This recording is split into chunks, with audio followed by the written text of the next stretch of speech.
Chers frères et sœurs, une fois de plus, bonjour. Comme promis dans la 18e intervention, cette 19e est consacrée au récit Chiluba maintenant, pas Kiluba, sur l'origine du terme Muluba. Nous allons donner quelques versions d'auteurs. Nous commençons avec les écrits de M. Kavuma Bitunga. Il y déclare ceci en Chiluba. Mukalengambi di Chiluwa, umbukile pende mwine muchimwanyamu, ne bana bende kuyabo kumai ambu Atlantique. Ekubanda uenda ulonda njila ya nyama to ne kumwaba ukadibo basa kudi Beka. Il écrit Beka. Bidichiluwa ne bana bende ne banka na bende badi batungunuka ni lwendo bajukile mubuloba buvwabo to benda balonda mukuvwadiba dipatukila ne bashimate amumunjila wa nyama ya nzevu to ne pafikilabo ku buloba bwa chijila kumai adijuba dia samba ke kusombabo bamane kufika bakamonangana ne batwa bumuvwa boka bai bumvwangana kumwakulu batwa bavwa babamba mumwakulu wabo ne banu bantu e balu badishinda mumwene ababantu mbapanganjila wakudibobaya ke mwaku wa batwa au kutulamata tukadibashale nau ne abambaluba nanku baluba mbapate di na diabo adio kudijiba dia samba mubuloba bwa kamina. Fin de citation en Chiluba. Nous allons donner une traduction libre. Le seigneur Mbili Chiluwa partit au cours de cette migration avec ses enfants. Il se dirigea vers l'océan Atlantique, puis alla en amont, suivant la piste des animaux jusqu'au lieu où sont installés les Beka.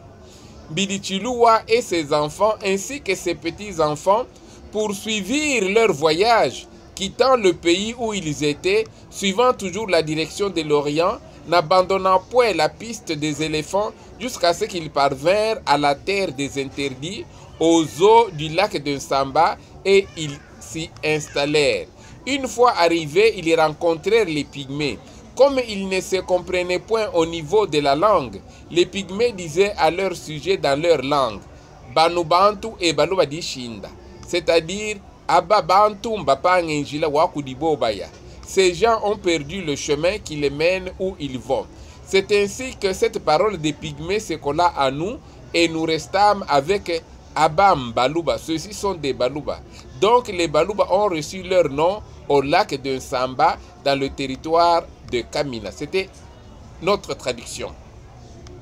On remarquera que les mots attribués aux Pygmées, à savoir Bantu et Balubadishinda, sont en Kiluba. Et l'auteur les explique de cette manière en Chiluba.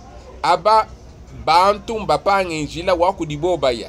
Il y a lieu de se demander si cela suppose que le Kiluba était, pour l'auteur, cette langue des Pygmées, ce qui rend difficile la compréhension de l'effort que déploient aujourd'hui et actuellement les pasteurs locuteurs du Kiluba, principalement dans le territoire de Manono, de Nyuzu, de Kabalo et Kalemi, pour apprendre la langue des Batembo Pygmées afin de les évangéliser. Si le Kiluba était cette langue des Batembo, pourquoi déploierait-on tant d'efforts pour enfoncer une porte déjà ouverte?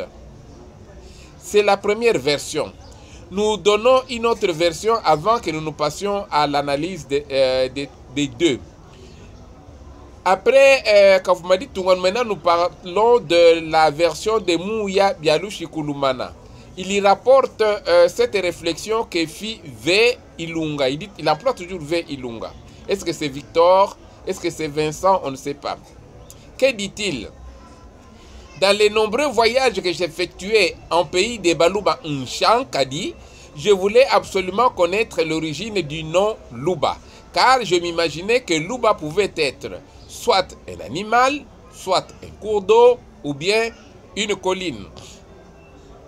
Quelques vieillards qui semblaient être hommes de connaissance me racontèrent ceci. Les premiers hommes qui mirent pied en ce pays des Baluba étaient venus du côté du Rwanda, d'où s'élève le soleil. Ces hommes-là étaient des chasseurs égarés depuis un temps au cours de leur chasse. Ils parvinrent au pays Nshankadi, lieu où n'étaient pas encore arrivés de véritables hommes. Il n'y avait que les Batois. Ceux-ci les prirent et les interrogèrent sur leur pays d'origine. Comme ils ne parlaient pas une même langue, ils ne se comprenaient pas. Les chasseurs leur montraient le côté du soleil levant, pour signifier qu'ils venaient de là. Les Batois pensèrent qu'ils étaient descendus du soleil, sur quoi on les appela Baluba, ce qui veut dire les égarés. Après un temps, les Baluba ne pensèrent plus à rentrer chez eux. Les Batois admiraient leur taille. C'est pourquoi ils leur donnèrent des femmes en mariage dans l'intention d'avoir une descendance de gens de grande taille. C'est ainsi que les Baluba se multiplièrent en pays Nshankadi. Étant devenus nombreux, ils livrèrent une grande bataille contre les Batois et s'emparèrent de tout le pays. Maintenant, notre commentaire sur ces deux avis. L'analyse attentive de cette dernière citation pose problème. Mouya Bialou Choukoulumana signale la rencontre des pygmées avec les chasseurs. Il soutient qu'ils ne parlaient pas la même langue et partant ne pouvaient pas se comprendre. Mais le fait que les chasseurs aient montré le côté du soleil levant indique qu'ils avaient compris l'interrogation des pygmées sur leur pays d'origine.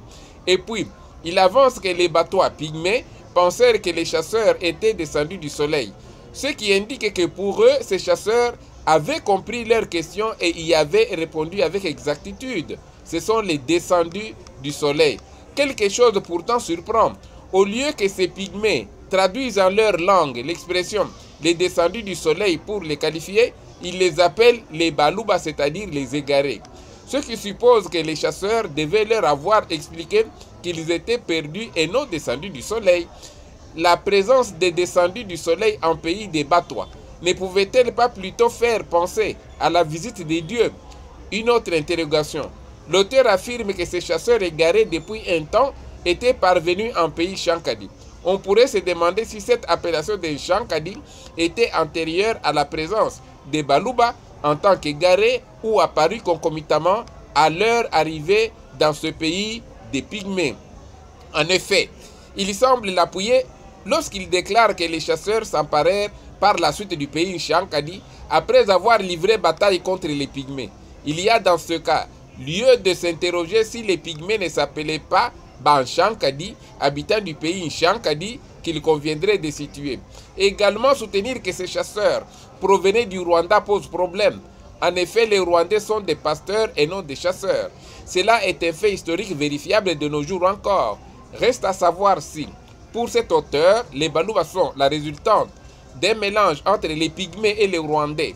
Dans ce cas, il aurait pu préciser également les ancêtres des Baluba parmi les Bahutu et les Batutsi qui peuplent le Rwanda. De toute façon, certaines versions sur l'origine orientale des locuteurs du Chiluba avancent que ces derniers tirent du Rwanda leur origine. Comme on le voit, n'est-ce pas, il y a droit de s'interroger sur la véracité de ces versions qui racontent même que certains ancêtres des Baluba venaient du côté de l'Atlantique et qu'ils ont eu le nom à partir des Pygmées au lac Nsamba et donc au lac sacré des Baluba entre Kabongo et Kamina. Merci.